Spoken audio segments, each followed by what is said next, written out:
नमस्कार, स्वागत है आपका सौगंध टीवी में। मैं हूं आपके साथ शुभम शर्मा। इस समय दिल्ली के मौसम के साथ सियासी मौसम भी बदलता जा रहा है। मौसम में कभी गर्मी तो कभी बिन मौसम बरसात तो कभी 45 करोड़ के बंगले का साया आप पर छाया हुआ है। आप यानी आम आदमी पार्टी, जो उनकी मुश्किलें बढ़ाता जा रहा है। विपक्ष खूब दिल्ली सरकार के बंगले को लेकर घेरने में लगी है, तो वहीं सत्ताधारी पार्टी अपनी सफाई के बाद विपक्ष के भी खर्चों का ब्यौरा देती नजर आती है। लेकिन अब सवाल ये है कि सही कौन गलत कौन। आइए बताते हैं आपको इस वीडियो में।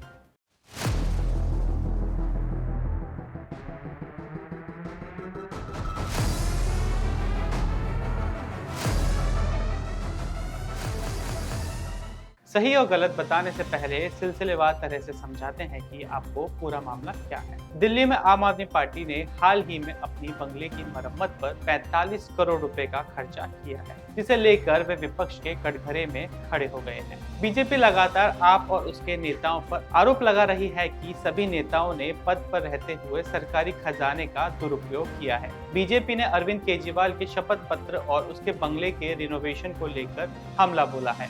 बीजेपी का कहना है कि दिल्ली के सीएम केजरीवाल ने अपने बंगले के रिनोवेशन पर जनता के 45 करोड़ रुपए उड़ा दिए। इसी के साथ बीजेपी प्रवक्ता ने ये भी कहा है कि ये सब उस समय शुरू हुआ जब देश कोरोना की महामारी से जूझ रहा था।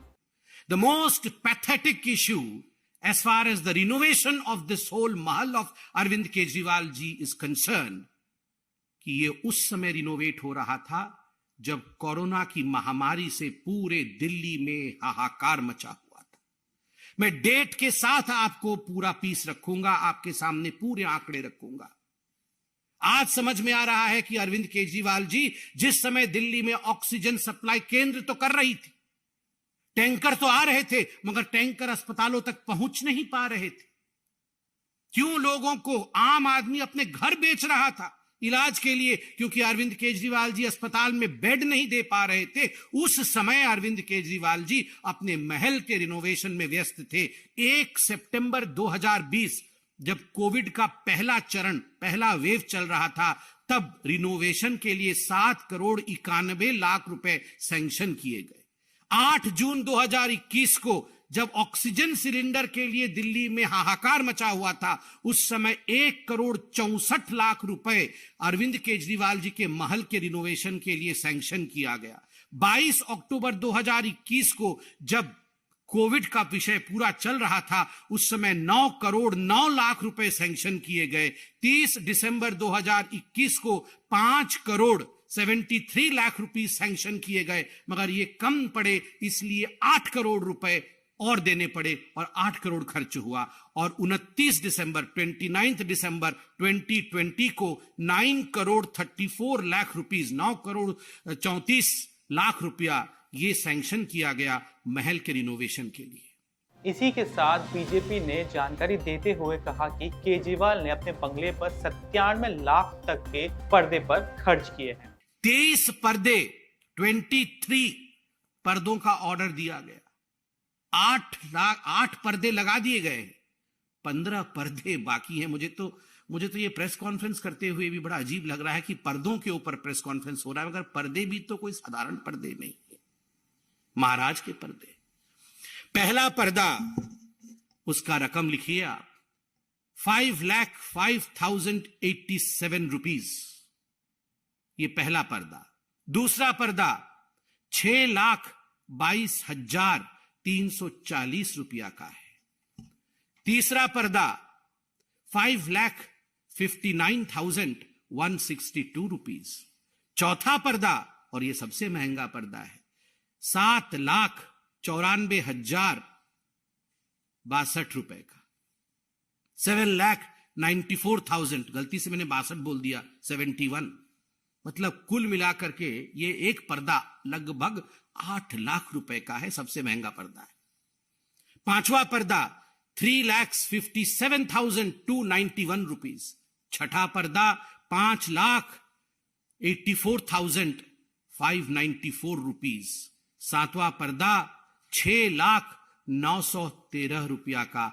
और आठवां पर्दा जो सस्ता है 3,92,247, ये सबसे सस्ता पर्दा इसमें है, ये 5वां पर्दा है जो 3,57,291 का, ये सबसे सस्ता है।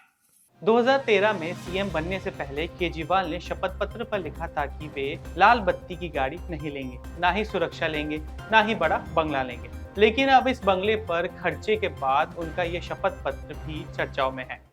ये महाराज का दस्तावेज एफिडेविट है, एक ही बार इस कलम में रिफिल भरा गया है। आज तक उस कलम में रिफिल नहीं है, वो कलम केवल कपड़े में लगा रहता है, क्योंकि हस्ताक्षर तो मंत्री करते हैं। भ्रष्टाचार का काम करने का काम तो मंत्री करते हैं। महाराज ने एक ही बार हस्ताक्षर किया था, और उसमें क्या लिखा था? उसमें लिखा था, मैं शपथ लेता हूं, मैं लाल बत्ती की गाड़ी नहीं लूंगा। मैं शपथ लेता हूं, मैं अपने लिए अनावश्यक सुरक्षा नहीं लूंगा। सुरक्षा बल नेताओं की सुरक्षा के लिए नहीं है, बल्कि आम आदमी की सुरक्षा के लिए होनी चाहिए। नेता को आम आदमी से ज्यादा सुरक्षा नहीं होनी चाहिए। मैं शपथ लेता हूं, मैं बड़ा बंगला नहीं लूंगा, आम आदमी की तरह सामान्य घर में रहूंगा। और बहुत सारी शपथ ली है, एक ही बार कलम का इस्तेमाल करके हस्ताक्षर किया था। मीडिया ने बताया है कि 45 करोड़ रुपए खर्च करके अरविंद केजरीवाल जी की जो सरकारी बंगला है उसका रिनोवेशन किया गया है। 45 crore rupees have been spent for the renovation of the bungalow of Mr. Arvind Kejriwal. तो ये थे विपक्ष के आरोप। अब इस पर सरकार क्या सफाई देती है वो भी आपको बता देते हैं। इन सभी आरोप पर आप नेता संजय सिंह ने कहा कि उनके बंगले की हालत खस्ता थी, उसे मरम्मत की जरूरत थी, इसी वजह से वे उसे रिनोवेट करवा रहे थे। इसी के साथ आम आदमी पार्टी ने बीजेपी की सरकारों के खर्चे का भी ब्यौरा दिया। ये घर जो दिल्ली के मुख्यमंत्री का बना था वो 80 साल पुराना 1942 में बना हुआ घर था। दूसरी बात, एक नहीं 3 घटना हुई उस घर के अंदर। एक में मुख्यमंत्री के माता पिता जिस कमरे में रह रहे थे उसकी छत गिर गई। दूसरी घटना में मुख्यमंत्री जिस कमरे में रह रहे थे उसकी छत गिरी। तीसरी घटना में मुख्यमंत्री जहां पर लोगों से मिलते हैं उसकी छत गिर गई। उसके बाद पीडब्ल्यूडी विभाग ने यह सजेस्ट किया कि भाई इस घर को तोड़ के नया घर बनाने की आवश्यकता है, और वो घर बनाया गया। बहरहाल ये था बंगले पर सियासत का दौर। लेकिन अब सवाल ये उठ रहा है कि जनता के पैसों पर इतना खर्च सही है या गलत? इसका जवाब हम आप पर छोड़ते हैं। आप हमें कमेंट सेक्शन में जरूर इसका जवाब दीजिए। लेकिन सबसे बड़ा सवाल ये है कि खर्चा हर सरकार करती है, पर एक ही सरकार को टारगेट करना कितना सही है? खर्चे पर सवाल जरूर उठाना चाहिए, वो भी जनता को उठाना चाहिए। लेकिन सिर्फ एक ही पार्टी से नहीं, सभी से सवाल होने जरूरी है। ऐसी कुछ और वीडियो के लिए देखते रहिए सौगंध टीवी। हमारे चैनल को लाइक, शेयर और सब्सक्राइब करना ना भूलें। धन्यवाद। आप देख रहे हैं सौगंध टीवी, सौगंध वतन की।